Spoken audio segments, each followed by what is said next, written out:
Монгол улсын хэмжээнд амиа хорлох оролдлого хийж байгаа залуучуудын тоо олон улстай харьцуулахад маш өндөр буюу 200 гаруй улсаас 40-д жагсаж байна. Энэ нь хүн ам цөөтэй манай орны хувьд өндөр үзүүлэлт юм. 10 хүн тутамд амиа хорлох бодол төрдөг. Тэрнийхээ дагуу үйлдэл хийх гэж оролддог гэсэн үг юм. Манай оронд жилд 150 орчим хүн амиа хорлох оролдлого хийдэг байна.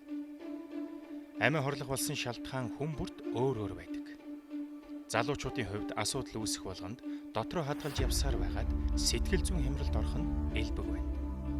Гол нь юунаас болж энэ үйлдэлийг хийх болсон шалтгааныг олж үүнээс хэрхэн ангижрах талаар сэтгэл зүйч эсвэл эцэг эх асран хамгаалагч нараас зөвлөгөө авах нь чухал юм.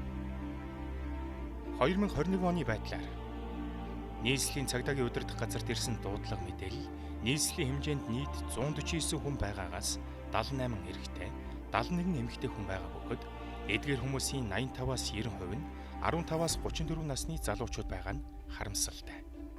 Яагаад ихэвчлэн амиа орлох ямар учир шалтгаан ямар хүмүүс амиа орлох үйлдэлийг хийгээд байна вэ гэхээр арх тамхи арх болон мансууруулах бодисын өндөр эрсдэлтэй хэрэглээтэй хүмүүс болон за мөн сэтгцийн хувьд өвчтэй эмгэгтэй ийм хүмүүс за мөн сэтгцэд нөлөөлөх эм бэлтгэл хэрэгэлсэн үедээ тий за тэгээд мөн бас нэг учир шалтгаан нь бол сэтгэл готролд орсон ийм хүмүүс бол амиа орлох ийм үйлдэлийг бол хийж байна гэсэн ийм бол судалгаа байгаа. За мэдээж амиа орлох энэ үйлдэлийг хийж байгаа гийн цааш шалтгаан нь бол маш олон шалтгаантай байдаг. Нийгмийн бөгөөд за эрүүл мэндийн хувьд те сэтгэл зүйн хувьд гэдэг ингээд маш олон шалтгаанууд байгаа.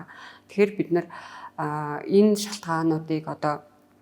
энэ шалтгаануудын зэрэгцээ яг энэ амиа хорлох үйл эрсдэл бүхий хүмүүсийг яаж таних мэдхийн ямар шинж тэмдэг илэрдгийг гэдгийг эхний ээлжинд бол мэдэх нь бол маш чухал байгаа. За ингэж мэдснээр яах юм бэ гэхээр бид нэр тэр хүмүүст яаж тусламж үйлчилгээ үзүүлэх юм бэ гэдэг тэр арга замыг бол олж мэднэ гэсэн үг. Тэгэхээр нэгдүгээрт бол сэтгэл готролд орсон амиа хорлох эрсдэлтэй хүмүүс маань бол нийгмээс өөрийгөө тусгаарлагдсан, маш их гуниж гутарсан, за ажил болоод сургууль цэцэрлэгтээ сургуульдаа явахаас ажилдаа явахаас ингээд цааргалдаг, гэртээ маш олон цагаар байдаг, хүмүүстэй харилцахыг хүсдэггүй гэх мэтчлэн ийм шинж тэмдгүүд бол илэрдэг. За мөн амиа хорлох тийм сэдэлтэй, төлөвлөгөөтэй хүмүүс маань бол ямар нэгэн байдлаар өөрийгөө байнга ингээд илэрхийлждэг орчин тойрон харилцаж буй хүмүүстэй.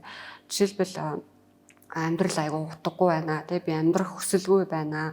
За амьдрал бол удахгүй энэ бүхэн зүйл бол төгснөө дууснаа удахгүй энэ бүх зүйл үргэлжлэхгүй гэх мэтчлэнгээр бол тэр мессежүүдийг байнга өгч үг ярианд ашиглаж идэг гэсэн үг. Тэгэхээр бид нар хамгийн гол нь ийм зүйл бидний эргэн тойронд хүмүүст ингээд тохиолдож байгааг анзаарах юм бол энд бол маш тухацтай хандах хэрэгтэй.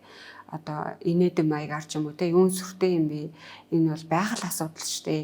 Чи ямар сэтгэлийн хатгүй юм ч гэдэг юм уу? Эсвэл амьдрал бол баялаг шүү дээ. Гэх мэтчлэн өгнөдөг бол ийм шинж тэмдэгтэй хүмүүст бол аль болох хэлхээс зайлсхийж татгалзах хэрэгтэй байдаг байгаа. Нийслэлийн онцгой байдлын газарт ирсэн дуудлагын мэдээлэл нийслэлийн хэмжээнд нийт 31 хүн дуудлага ирүүлсэний 17 нь эрэгтэй, 14 нь эмэгтэй хүн байна. Нийслэлийн эрүүл мэндийн газарт ирсэн дуудлага мэдээлэл нийслэлийн хэмжээнд 75 хүн байгаагаас 37 эрэгтэй, 38 эмэгтэй хүн байна. Таны ойр тойронд хэн нэгэнд ийм асуудал тулгарх юм бол эхлээд асуугаад дараа нь мэдрэмжийг нь илэрхийлүүлж сонсоод за тэгээд дараа нь мэргэжлийн байгууллагын мэргэжлийн хүмүүст холбон зуучлаарай. Жишээлбэл сэтгцийн эрүүл мэндийн үндэсний төвийн 1800 2000 утас байдаг. За мөн хүүхдийн тусламжийн утас 108 утас байдаг.